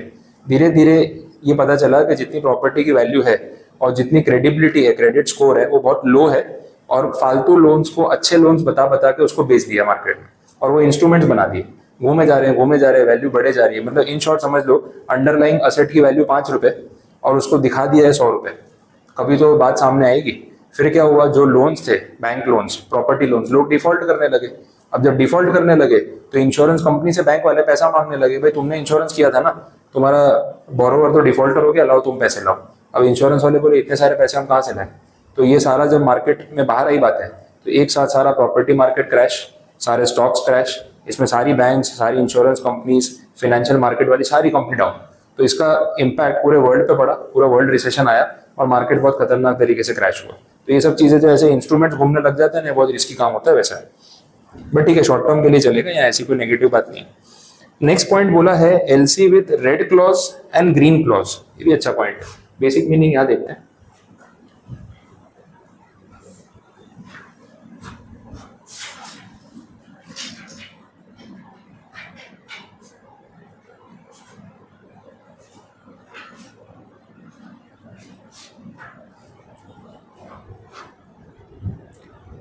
अल्टीमेटली ऐसा है कि हमने अभी जो बेसिक प्रोसेस देखा उसमें हमने देखा कि एक बार एक्सपोर्टर गुड्स को शिप करेगा, उसका प्रूफ देगा, उसके बाद ही उसको पेमेंट मिलेगा, उसके पहले मिलेगा नहीं। रेड क्लॉज और ग्रीन क्लॉज में ऐसा होता है कि कुछ पेमेंट उसको डिस्पैचिंग के पहले मिल सकता है, पार्शियली, नॉट कंप्लीटली, लेकिन पार्शियली मिल सकता है। वो कंडीशन यहाँ पे बताइए, देखो, red clause and green clause letter of credits are pre shipment financing tools allowing the exporters to receive advances for manufacturing and logistics. भाई इतना बड़ा ऑर्डर मैं क्रेडिट पे दे रहा हूँ तो कुछ तो पैसे दो। नॉर्मल ट्रांजैक्शन में भी हम एडवांस तो मांगते ही हैं, मैन्युफैक्चरिंग का कुछ खर्चा निकल जाए, डिस्पैचिंग का खर्चा निकल जाए, तो उसके लिए आप ऐसे अग्रीमेंट्स कर सकते हो जहां पार्ट ऑफ द पेमेंट आपको एडवांस मिलेगा, बाद में आप डिस्पैच करोगे चले वैसा बोला हुआ है। RCs offered unsecured advances 20 to 25% for raw material and processing. तो रेड क्लॉज वाले में आपको टोटल अमाउंट का 20 से 25% पैसा पहले मिलता है, जिसमें से आप रॉ मटेरियल अरेंज कर सकते हो, प्रोसेसिंग का थोड़ा खर्चा कर सकते हो। जो ग्रीन क्लॉज वाली हैं वो इसको एक्सटेंड करती हैं, उसमें वेयर हाउसिंग, इंश्योरेंस, स्टोरेज, ये सब चीज़ों के लिए भी आपको पैसा मिलता है, और यहाँ आपको 75 to 80% तक एडवांस मिल जाता है। तो ये सब कुछ नेगोशिएबल है, टर्म्स एंड कंडीशंस पे है, बट ऐसी एलसीज भी मार्केट में चलती है। तो ये इनको टाइप्स बताया आपको खाली, और कुछ नहीं। तो सेलर एडवांस में थोड़ा बहुत पैसा रिसीव कर सकता है, और उसके रीजंस आपके सामने। रेड वाले में थोड़ा बहुत पैसा मिलेगा 20-25%, और उसका मेन इंटेंशन है कि भाई प्रोडक्शन के लिए मैं रॉ मटेरियल तो खरीद लूँ। आप कहीं पे भी कोई एडवांस में ऑर्डर देने जाते हो, जहाँ पे आप उसको ऑर्डर दे रहे हो, क्रेडिट मांग रहे हो, तो क्या बोलते हैं, भैया 20-25% एडवांस करा दो, बाकी पेमेंट जो है वो डिस्पैचिंग के बाद दे देना। आप जो पेमेंट दोगे उसी में से रॉ मटेरियल लाऊंगा, थोड़ा पैसा अपनी जेब से लगाऊंगा, फिर प्रोडक्ट बना के दूंगा। आप कुछ भी नहीं दोगे तो सारा बर्डन मेरे पे आ जाएगा, ये वैसी बात होगी। और ग्रीन क्लॉज वाले में और ज्यादा पेमेंट हम मांग सकते हैं, जिसमें पैकिंग तक का भी पैसा, डिस्पैचिंग तक का पैसा भी आप मांग सकते हो वैसे। नेक्स्ट क्या है, 9th वाला पॉइंट है, दिस इज इंस्टॉलमेंट क्रेडिट। देखें, LC is issued for full value of goods, but part shipments of specific quantities of goods within nominated period are required. Credit is not available for missed shipment and shipments thereafter unless permitted in LC document. अब यहाँ पे ऐसा है कि letter of credit तो पूरे payment के लिए या पूरी शिपमेंट के लिए इशू हुआ है, लेकिन कुछ कंडीशंस है। बड़ा ऑर्डर है, मैन्युफैक्चरर बोल रहा है बनने में टाइम लगेगा, ऐसा वैसा, तो इसमें फिर कंडीशन रखी जाएगी कि आप एक काम करो, थोड़े थोड़े लॉट्स में शिपमेंट रिलीज करना स्टार्ट करो, ताकि हमें भरोसा हो कि भाई गुड्स मिलेंगे। फिर आप बोल रहे हो 2 महीने लगेंगे, 6 महीने लगेंगे, तब तक कुछ भी रिलीज नहीं किया, वो नहीं चलेगा। तो अपने इसमें ऐसे रखते हैं, part shipments, part payments, instalments, वैसा भी हो सकता है, इसलिए नाम ही वैसा है, इंस्टॉलमेंट क्रेडिट। ये भी ऑप्शन पॉसिबल, बड़े ट्रांजेक्शन्स में ये कंडीशन हो सकती है। एडवांटेजेस, इतना पढ़ने के बाद एडवांटेजेस तो आपको ही समझ में आ गए होंगे कि एलसी क्यों इशू करा रहे हैं वैसा है। तो बड़ा सिंपल सा आंसर है, आपको रीड करनी है तो लैंग्वेज अभी देख लो, फिर आगे बढ़ते हैं, क्योंकि थियरी यहाँ पे इसकी कंप्लीट हो गई है। वैसा मेन वर्ड्स अंडरलाइन कर लो ताकि एक शॉर्ट नोट जैसा कुछ बन जाए। कभी कभी क्या ऐसे बहुत सिंपल आंसर पूछ लेते हैं, अपने टेक्निकल चीज़ों में लगे होते हैं, छोड़ देते हैं, फिर आता है सीधा 4 मार्क्स। अब बोले यार पढ़ाई नहीं था, अब क्या है ना, बिना पढ़े ऐसे आंसर के 1-2 ही पॉइंट बनते हैं, बेसिक समझ आ गया वही पैराग्राफ में समझा दिया, बट 4 मार्क्स के लिए जस्टिफाई कैसे करें, तो वहाँ थोड़ी लैंग्वेज इंपॉर्टेंट हो जाती है। देख लो, पढ़ के देख लो, कुछ नया मिले तो बताओ।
सिंपल बोला ना, टर्म्स एंड कंडीशन पूरी फॉलो करोगे तो ही चीज़ें आगे बढ़ेंगी, तो ही पेमेंट मिलेगा। मतलब एक कॉन्ट्रैक्चुअल होता है ना, वो सिक्योरिटी हो गई कि LC is not that document के चलता है थोड़ा बहुत चला लेंगे। जो कुछ अग्रीमेंट में है दोनों पार्टीज को स्ट्रिक्टली फॉलो करना है। इससे क्या होगा ना कि कोई भी ब्रीच ऑफ कॉन्ट्रैक्ट नहीं करेगा, सब स्ट्रिक्टली इस चीज़ को फॉलो करेंगे। एक वो सीरियसनेस रहेगी कि डॉक्यूमेंट को अपने हल्के में नहीं ले सकते वैसे, तो अच्छी बात ही, वो पॉजिटिव साइड पे जाएगा। ऑनर्ड का मतलब वो है कि उसको एक्सेप्ट करना, उसके बदले पैसे इशू होना, वॉटेवर, पूरे ट्रांजैक्शन में जहाँ जहाँ एलसी की बात हो रही है वो एकदम अकॉर्डिंग टू कंडीशन ही चलनी चाहिए। जब एलसी को इशू करते हैं एसबीआई बैंक वाले, तो बैंक ऑफ अमेरिका वाला एलसी एक्सेप्ट करता है, ऑनरिंग द एलसी, वैसा हो गया। तो ये सब पॉइंट्स यहाँ पे कवर हो। बोलो और एडवांटेज में कुछ क्लियर हुए पॉइंट्स? ठीक है, तो देखो थियरी यहाँ पे एलसी वाली कंप्लीट है। अब एक एलसी का फॉर्मेट है, स्पेसिमेन है, वो भी अपने डिस्कस करते हैं, मैं पूरा करवा देता हूँ तो आपको आइडिया आएगा कि जब ड्राफ्टिंग होती है एलसी की तो उसमें क्या क्या पॉइंट्स कैसे प्रेजेंट किए जाते हैं। तो प्रेजेंटेशन देख लेते हैं, बट उसके पहले थियरी में एक छोटा सा पॉइंट बचा है लास्ट में, वो डिस्कस कर लेते हैं, फिर दोनों का फॉर्मेट देखते हैं। बैंक गारंटी वाला टॉपिक है पेज 21 पे। This is the last topic of theory जो अपने चैप्टर में बचा है, बैंक गारंटी। बेसिक नाम से तो आपको आइडिया ही रहा है बैंक गारंटी क्या होती है, ठीक है। तो वो सेम ही है कि भाई इसने पैसा नहीं भरा तो बैंक भरेगी, सेम स्टोरी। अब इसके दो टाइप्स दे रखे हैं, financial guarantee and performance guarantee. ये थोड़ा सा समझने वाली बात, ये भी सीएफ का टॉपिक है बट यहाँ पे शॉर्ट में दिया हुआ है। फाइनेंशियल गारंटी का मतलब क्या है कि भाई सामने वाले ने लोन लिया है बैंक से, मैं उसका गारंटर हूँ, अगर ये बैंक का लोन नहीं चुका पाया तो मैं चुकाऊंगा। जैसे होल्डिंग सब्सिडरीज में होता है कि मेरी सब्सिडरी कंपनी ने लोन दिया, मैं गारंटर हूँ, ये नहीं भरेगी तो हम भरेंगे, that is financial guarantee. Performance guarantee जो है ना वो पर्टिकुलर कॉन्ट्रैक्ट में होती है जहाँ पे सामने वाला अपना टास्क परफॉर्म करेगा, इसकी जिम्मेदारी हम ले रहे हैं। ये कंस्ट्रक्शन कॉन्ट्रैक्ट्स में हो सकता है, प्रोडक्शन कॉन्ट्रैक्ट्स में हो सकता है, कोई गुड सप्लाई करने का कॉन्ट्रैक्ट है उसमें हो सकता है कि भाई आपने इस कंपनी को कॉन्ट्रैक्ट दिया है कि भाई ये आपको ये बिल्डिंग कंस्ट्रक्ट करके देंगे, तो इतने टाइम में इस क्वालिटी की ऐसी बिल्डिंग ये बना के देंगे, इसकी गारंटी हम लेते हैं। अब इन्होंने अगर ये परफॉर्मेंस पूरा नहीं किया तो जो भी आपका नुकसान उस वजह से हुआ है वो हम पे करेंगे। तो this is not financial guarantee कि आप लोन दे दो हम चुका देंगे, आप इनको कॉन्ट्रैक्ट दे दो, अगर ये ठीक से काम नहीं करेंगे तो जिम्मेदारी हमारी, that is called performance guarantee. अब परफॉर्मेंस नहीं करेंगे तो उसके बदले हम आपको क्या कॉम्पनसेट करेंगे वो पहले से नेगोशिएशन हो सकता है। तो this is related to timing, this is related to quality, finishing of the product, supply of the product, supply of the service, उसमें होता है, that is called a performance guarantee. ठीक है, तो ये तो बहुत शॉर्ट में एक एक लाइन में ही समझाया हुआ है वैसा। अब जो फॉर्मेट है एलसी का फॉर्मेट वो देख लो आप पेज नंबर 16 पे।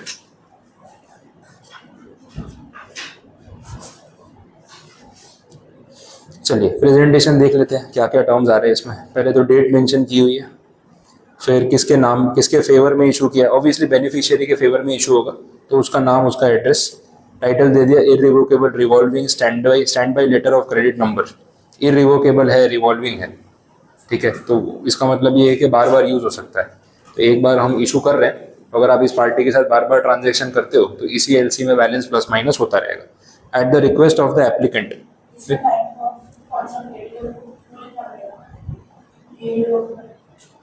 हाँ तो रिवॉल्विंग क्रेडिट है तो मेंशन रिवॉल्विंग वाला है तो हाँ जैसा उन्होंने मेंशन किया वैसा, ये तो स्पेसिमेन उन्होंने अपने हिसाब से एक टाइप दिया हुआ है। At the request of the applicant we the issuing bank issue this irrevocable revolving standing letter of credit in favor of the beneficiary for the face value and such additional value as may be provided herein, covering amounts owed to the beneficiary under the agreement or for which the beneficiary otherwise has the rights under this letter of credit to draw down amounts all on the following terms and conditions. तो भाई हम इसके favour में issue करते हैं और ये हमारे टर्म्स एंड कंडीशंस रहेंगी वैसा।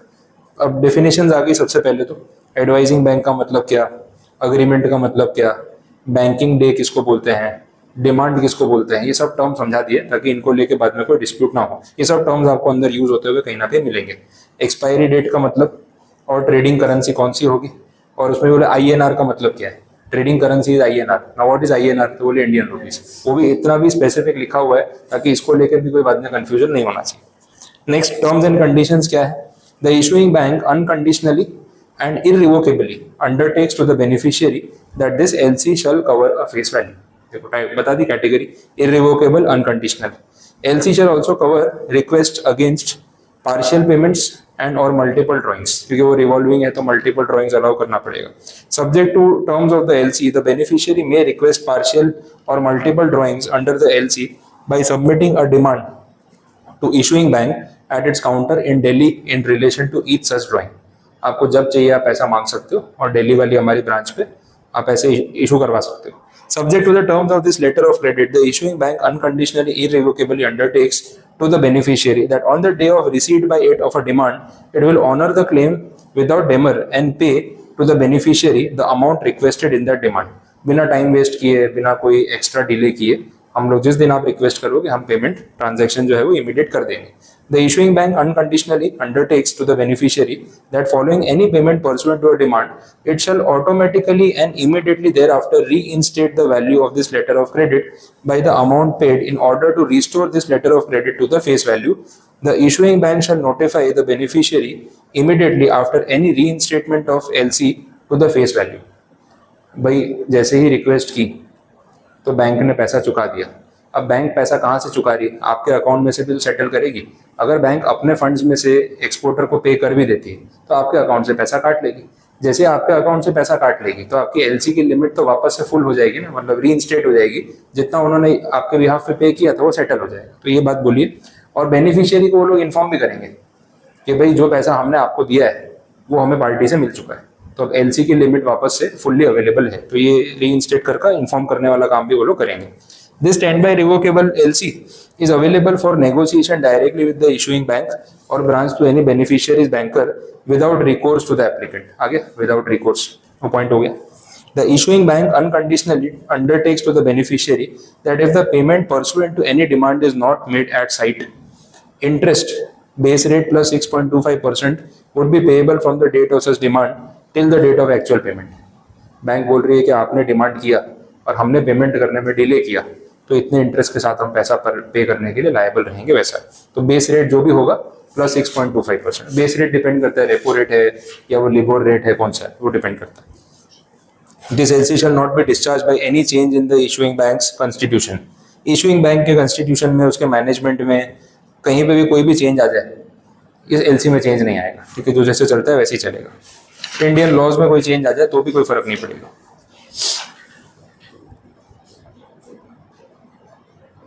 Opening, renewal, reinstatement, amendment, negotiation, any other charges related to LC by issuing bank shall be paid by the applicant।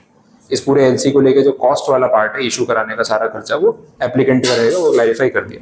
Failure of applicant to make such payment shall not affect the issuing bank's obligation under this LC। हाँ वो भी बोल दिया। नहीं तो फिर applicant ने अगर LC के चार्जेस पे नहीं किए सपोज, तो बैंक वालों ने LC कैंसिल कर दी, तो इसमें तो नुकसान तो वो एक्सपोर्टर बेनिफिशियरी का हो जाएगा, तो वो नहीं होना चाहिए, वो भी क्लियर किया।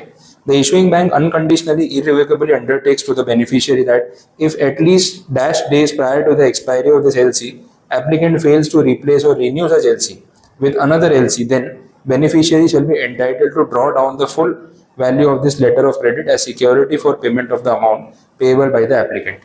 मतलब LC रिन्यूअल का टाइम आ रहा है और अगर एप्लीकेंट LC रिन्यू नहीं कराता है तो इतने दिन पहले तक जो बेनिफिशियरी वो इस एलसी के बेसिस पे अपना पैसा क्लेम कर सकता है, उसको सिक्योरिटी दे रहे हैं और कुछ नहीं। Issuing bank shall allow beneficiary to assign this letter of credit for benefit of beneficiaries lenders और beneficiary successors and permitted assigns. In short ऐसा है कि जो बेनिफिशियरी है वो ये एलसी किसी को एंडोर्स कर सकता है। चेक में नहीं होता एंडोर्समेंट, मैंने आपको चेक साइन करके दिया, आपने किसी और को दे दिया, अब वो मुझसे रिकवर कर सकता है। सेम बात यहाँ पे भी, तो ये अलाउ किया गया। The issuing bank undertakes not to amend any of the terms of this LC without prior consent of beneficiary. ठीक है. Issuing bank certifies that the officer signing this LC is authorized for this purpose. तो ये तो फिर वो PNB वाला matter हो जाएगा. तो भाई इशूइंग बैंक गारंटी ले रही है कि हमारा जो ऑफिसर साइन कर रहा है उसके पास साइनिंग अथॉरिटी है. तो मतलब बैंक एक्नोलेज कर रही है कि इसका साइन है, मतलब LC वैलिड है. वैसा तो कोई प्रॉब्लम नहीं है. All bank charges including negotiation etcetera shall be borne by the opener of the LC, that is the applicant. Payment against this LC shall be made to the beneficiary immediately on presentation of copy. वो बात तो ऊपर भी बोली थी. तो ये सारी कंडीशंस बताई हुई है. ठीक है. और भी ऐसे टर्म्स एंड कंडीशन हो सकते हैं. एक्सपायरी की बातें की कि भाई ये LC कितने टाइम तक वैलिड रहेगी, ये LC कब एक्सपायर्ड मान ली जाएगी, और पेमेंट्स होंगे तो कौन से करेंसी के फॉर्मेट में होंगे. ऐसी कंडीशंस है. ठीक है. ये सब पॉइंट्स बोले हुए. तो इंटरनली इसके अंदर आपको पॉइंट्स पता चल जाएंगे. टर्म में खाली वही बोला है कि कब तक LC वैलिड है. तो लाइन टू लाइन नहीं पढ़ेंगे तो चल जाएगा. एक बेसिक आइडिया आपको आ जाएगा इससे. ठीक है. फोर्थ पॉइंट पेमेंट वाला है. उसमें डॉलर रुपी वो सब बातें की हुई है. ये ऐसे वर्ड टू वर्ड तो लर्न नहीं करना है, मैं तो सिर्फ आपको एक फॉर्मेट बताने के लिए उसको डिस्कस करा रहा हूँ. Delivery of demand and supporting documents. ठीक है. सबसे पहले डिलीवरी, सारे डॉक्यूमेंट आपको कैसे डिलीवर करने हैं, राइटिंग में करने हैं, बाई पोस्ट करने हैं, बाई ईमेल करने हैं, वो सब क्लैरिफाई कर दो. इलेक्ट्रॉनिक कम्युनिकेशन होगा उसके लिए क्लैरिफिकेशन. सपोर्टिंग डॉक्यूमेंट्स में क्या क्या हर बार सबमिट करना होगा वो क्लैरिफाई कर दो. कौन से कानून के हिसाब से हम ये LC को डील करेंगे, तो वो इंडियन लॉज के हिसाब से, वो भी क्लैरिफाई कर दो. इंटरनेशनल डॉक्यूमेंट्स में ये सब चीज़ें मेंशन करनी बहुत ज़रूरी है. और कोर्ट का ज्यूरिसडिक्शन कौन सा लगेगा, अपने वो इनवॉइस में भी लिखो सब्जेक्ट टू सूरत ज्यूरिसडिक्शन, वैसे यहाँ पे भी क्लैरिफाई कर दो. ये और फेथफुली इशूइंग बैंक और जो भी इशूअर ऑफिसर है उसका साइन वैसे. ठीक है. नहीं इतना बड़ा तो आएगा भी नहीं. बाई चांस अगर कोई 8 मार्क में ऐसा कुछ बना के पूछ भी ले तो आपको पॉइंट्स कट शॉर्ट करने पड़ेंगे, थोड़ा थोड़ा लिखना पड़ेगा फिर, क्योंकि जितने मार्क्स है उतना जस्टिफाई करना पड़ता है. एक आध ड्राफ्ट हेड पॉइंट्स लिखना पड़ेगा, अंदर कंडीशंस आप कम कर सकते हो. और है ना, एक आध का भी ड्राफ्ट ऐसा बड़ा वाला डराने के लिए पूछ देते हैं. आपको पढ़ के लगे इतना बड़ा पूछ लिया, जान पूछ के पूछते, देखते हैं कि आप उसमें कैसे डील करते हो. तो कोई प्रेशर वाली बात नहीं है. एक क्वेश्चन आ भी गया तो 6-8 मार्क का होगा. एक ड्राफ्ट ऐसा लेंथी आएगा जिसमें आपको लगेगा बहुत लिखना है इसमें. आपको समझना है कि एक तो इसको पहले शुरू करना नहीं है, लास्ट में शुरू करना है, और हर कैटेगरी को कट शॉर्ट करके लिमिटेड पॉइंट्स में लिखना है. और आप नोट लिख सकते हो कि लिमिटेड और समराइज पॉइंट्स आर मेंशन्ड, और जितना आपका वेटेज है उस हिसाब से आपको उसको जस्टिफाई करना है. तो कोई टेंशन वाली बात नहीं. ठीक है. चलो ये पार्ट हो गया. नेक्स्ट, हाँ मैं वही जस्ट उसी पे आ रहा था. नेक्स्ट जो उसमें टॉपिक दे रखा है that is form of demand. पढ़ते हैं उसको, आपको समझ में आएगा एग्जैक्टली है क्या ये. नहीं अलग, वो उसके एक में उसके साथ ही अटैच्ड है. मैं एक बार देख लूँ, मुझे भी रिकॉल करना पड़ेगा क्या पॉइंट है. नहीं उसके साथ ही चल रहा है कंटिन्यूएशन में. We refer to the above mentioned LC. The terms defined in the LC have the same meaning when issued in this demand. We certify that dash sum is due under the agreement as of the given date against invoice number. ये अपन अभी बीच में पढ़ रहे थे ना कि आप जैसे ही पैसा डिमांड करोगे बैंक वाले सेम डे उसको ऑनर कर देंगे और आपके अकाउंट में पैसे आ जाएंगे. ये वो डिमांड फॉर्म है कि अगर आपको उनसे पैसे डिमांड करने हो तो आप इस तरीके से उनको एक एप्लीकेशन दे सकते हो.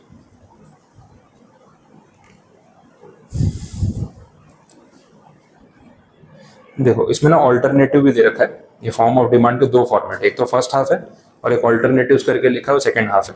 आप अगर दोनों में से कोई भी देखो तो प्रेजेंटेशन डिफरेंट है लेकिन बात सेम ही है. अल्टीमेटली हम बैंक वालों को ये इन्फॉर्म कर रहे हैं कि भाई देखो हमारे पास एक LC है, इसकी इतनी फेस वैल्यू है, हमारे पास ये राइट है कि हम आपसे पैसे डिमांड कर सकते हैं. तो हम इस फॉर्म के थ्रू इतने इतने पैसे डिमांड कर रहे हैं कि इस नाम के इस बैंक अकाउंट में इतना पैसा आप ट्रांसफर कर देना. और जितना जल्दी आप काम करोगे उतना अच्छा है, क्योंकि उन्होंने ऊपर अग्रीमेंट में लिखा है कि लेट किया तो हम इंटरेस्ट के साथ पैसा देंगे. तो ये डिमांड फॉर्म में आप अल्टीमेटली इशूइंग बैंक से पैसे मांग रहे हो और कुछ नहीं. तो फॉर्मेट देख लो. We certify that the sum of money is due under the agreement against invoice number dash dated dash और debit note number. We therefore demand payment of the sum of rupees dash plus interest as provided in the LC.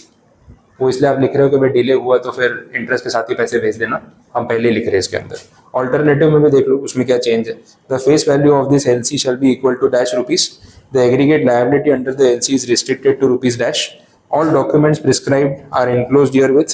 Payment should be made in the following account: name, account number, bank. The date of this demand is not later than the expiry date. मतलब जितना हमको बोला गया था कि इतने दिन में आपको पेमेंट मांगना है, हमने उतने दिन में पेमेंट मांगा है.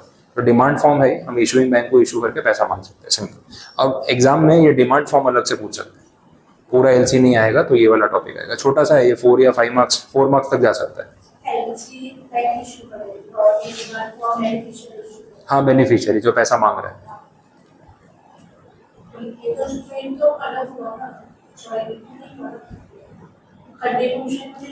नहीं, वो लोग समझा रहे, ये कंटिन्यूशन में इन द सेंस कि जब आप इशूइंग बैंक के पास ये डिमांड फॉर्म लेके जा रहे हो तो आप ना वो एलसी की कॉपी साथ में सबमिट करते हो, तो इसलिए मैं कंटिन्यूशन में बता रहा हूँ, क्योंकि उन्होंने पहली लाइन में लिखा है we refer to the above mentioned letter of credit. तो भाई ये फॉर्म तो मैं भर रहा हूँ, बट मैंने साथ में ना लेटर ऑफ क्रेडिट की कॉपी अटैच कर रखी है, और उस एलसी के कंटेक्स्ट में मैं ये डिमांड फॉर्म भर रहा हूँ। तो बैंक वाले को कैसे पता चलेगा कौन पैसा मांगने आया है, कौन सी एलसी के अगेंस्ट पैसा मांगने आया है? तो आपको एलसी की कॉपी साथ में अगर जमा करवानी हो तो ये उसके कंटिन्यूशन में दिखेगा। एग्जाम में अगर पूछेंगे तो डिमांड फॉर्म अलग से पूछेंगे, साथ में नहीं लिखना होगा, ये वैसे अलग पूछेंगे, बट अभी कंटिन्यूशन में चल रहा है वैसे।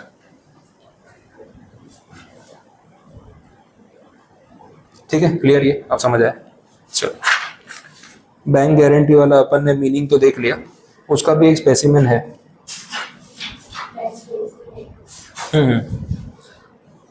चलेगा तो सिमिलर ट्रैक पे वो, लेकिन इसमें ना ड्राफ्टिंग के लिए थोड़ा मुझे वो आपको नेक्स्ट चैप्टर में नहीं एंड वेयर एज और ये सब जो लिखा है नहीं बताना पड़ेगा, ये बाकी है, अभी आया ही नहीं इस चैप्टर में, एक्चुअली अगले चैप्टर में ही आएगा। तो आई थिंक अपन इसको पेंडिंग भी छोड़ सकते हैं, ऐसा कोई इशू नहीं है। ड्राफ्टिंग के बेसिक समझाऊंगा ना, उसके बाद रिलेट होगा वैसे।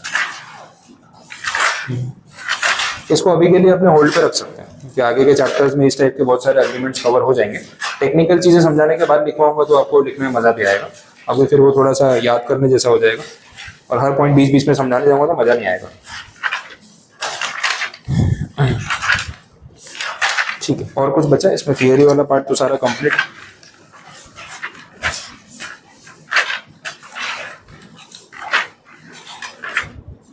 बस, तो फिर इतना रखते हैं आज।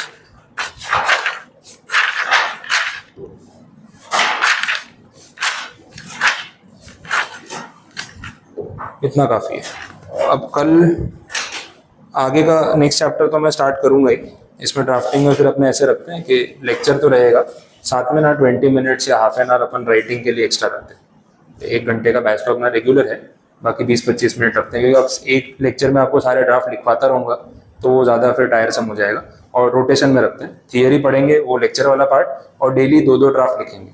10 से 12 मिनट के अगर आप 2 ड्राफ्ट भी लिख रहे हो तो आपका आधा घंटा हो जाएगा उसमें। तो वैसा स्लॉट लेके चलते हैं, तो मैं आपको मैसेज में मेंशन भी कर दूंगा और वो कंटिन्यू करते हैं। और जो मैंने आपको पीडीएफ दी थी, कल से अपन वही ड्राफ्ट लिखना, उसमें से 2-2 ड्राफ्ट यहाँ लिखना शुरू करते हैं, और जैसे आप लिख लोगे मैं उसका सॉल्यूशन भी आपको बता दूंगा और चेक भी कर दूंगा इमीडिएटली, तो साथ में चलता रहेगा।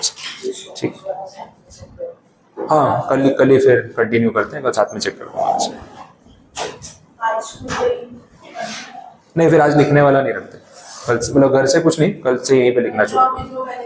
हाँ, बस क्लास में कल से साथ में लिख लेते हैं, क्योंकि आप वो टाइम लिमिट में इमीडिएट लिखते हुए जाना, मैं सॉल्यूशन भी बताता जाऊंगा तो वो चेक होता रहेगा डेली बेसिस पे।